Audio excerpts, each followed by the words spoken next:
John, speaking of sports, you know what starts tonight? I don't know, curling season, Doug? I don't know. What? I don't know. The high school football playoff. Oh, I had no idea where you were going. Yeah, I know. Hey, folks, you're listening to the Gazette Radio Hour in Santa Cruz's hometown station, AM 1220 KHTS, and we are so privileged and excited to have with us a high school football expert. He does the color commentary on the game of the week every week. It's Mr. Kyle Jellings, better known as Jellyman, who's with us today to talk about... I wasn't sure who you were talking about there for a second. Hi. Hey, Jellyman. How you guys doing? I interviewed Charlie Steiner this morning. Now I'm in with Doug and John. This is the top of the mountain. It don't get any better than this. Man. Actually, it probably gets a lot better than this, but maybe just not for you. So, okay.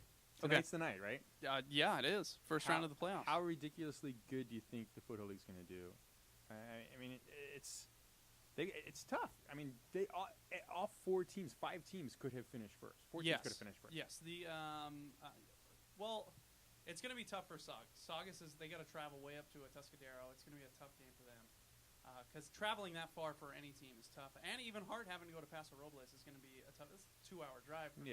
For a high school kid, that's 2 hours is rough for me. It's a lifetime. And on a bus and stuff, that's a little bit of a tough road there. But Canyon and Valencia are in a good position. Yeah, I think I like Hart. I think you're right. I think playing the number 1 team. It's the Pacific Athletic Conference, isn't that right? PAC. PAC, yeah. The Pac-7. Yeah. Pac-7. Yeah, that conference is not as. They're not tough. However, Palos Verdes is the. I was going to say they're number 1 in the division. Yeah, so, but I think that's the top. Yeah. I don't think there's top heavy as the Foothill League. No, absolutely not. No. So what I'm hearing you saying, Kyle, is you think coming out of tonight's games, the only winners are going to be Valencia and Canyon. Am I hearing that? No. I think Hart has a good chance of winning. It's going to be tough for them. They've made a lot of weird mistakes the last 2 weeks. It's been kind of a weird little thing going on. Brady White has looked like an underclassman, but I think he's going to learn from his mistakes. I don't think he wants to feel the way he did the last 2 weeks because they just fell from the top of the mountain. So, Kyle, do you think his slump, so to speak, is because the increased competition between Valencia and Canyon? Is that what? Yeah, absolutely. Yeah, I think so. Yeah, it was, and big game.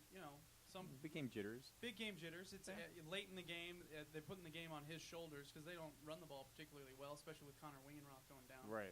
So they're putting the game on his shoulders, and something he's not. And he didn't get used to that in his sophomore year when he was playing. So. How bad's the injury? For Wingenroth? He's good. He's back. He's back. 100%. We talked to him last week.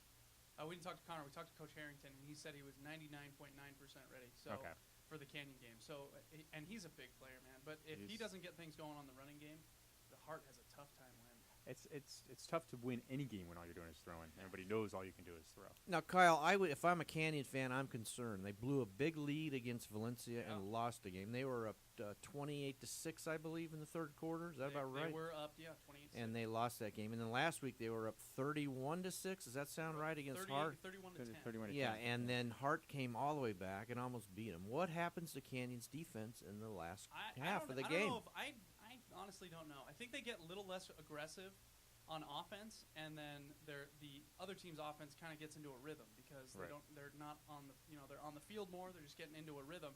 They just got to keep the other team out of their rhythm. And West Torrance, they were a finalist. Finalist, really? They lost to PV, so it's going to be a tough go for them tonight. Especially, I mean, it helps being at home, but it's still going to be a tough go for them. Right. Is there another? I mean, can you imagine another? In history of the Foothill League, has there ever been a champion like Valencia that really was not that head and shoulders above everybody else? I mean, you look at it, and towards the end of the season, any one of these teams could have won any game against each other. Oh, yeah, absolutely. I think 2005 when Canyon won that year. And year 6. after, 2006 was they were a little bit better. They were a little bit better because than they won else. state. Yeah, right. Yeah. But 2005, Canyon wasn't really expected to win league, and they ended up beating Hart and beating Valencia. So that was kind of a big year. But I mean, it was a surprise. I don't think anybody picked Valencia to win. No, Foothill. Hart was. Hart was number 1 in the Northern Division. Right. For most 8 of the weeks. year. Yeah. Right. They were ranked in the state. Yeah, and then they lost to Valencia. Valencia just came. Valencia. You know what? Hats off to Coach Muir. Oh yeah, he is a great fantastic head football coach, and he just knows how to get his guys prepared.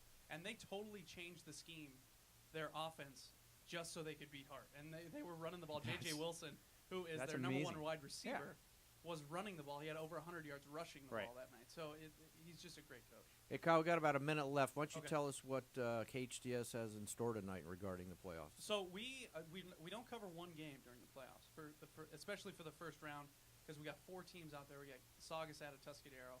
We got Hart at Paso Robles. Valencia is going to play Redondo Union. Right. Redondo Right. Union. And then Canyon is playing West Torrance. And so those teams will be at home. Valencia and Canyon will be at home. So we're going to have coverage of all the games. I'll be over at the Valencia game. Barry will be at the Canyon game. And then we got some people over at the Hart and the... Well, I think that's kind of cool because I can be at home or in the car, and I can turn in and see how everybody's Absolutely. each game's and going you can along. Also, you can sign up for our text alerts also. You can text And that includes the KHTS high football. school? Yeah. Oh, all really? high school football. Tell the folks how to do that. Text alerts, you just text KHTS football to 90360 and you'll get updates on your every time there's a scoring play, we'll update you and we'll send you a text to your phone. Wow. Regular All message right. rates apply. Well, speaking of Canyon High, up next we're going to have the head coach, Rich Gutierrez, is going to be on. Rich Gutierrez, my boy.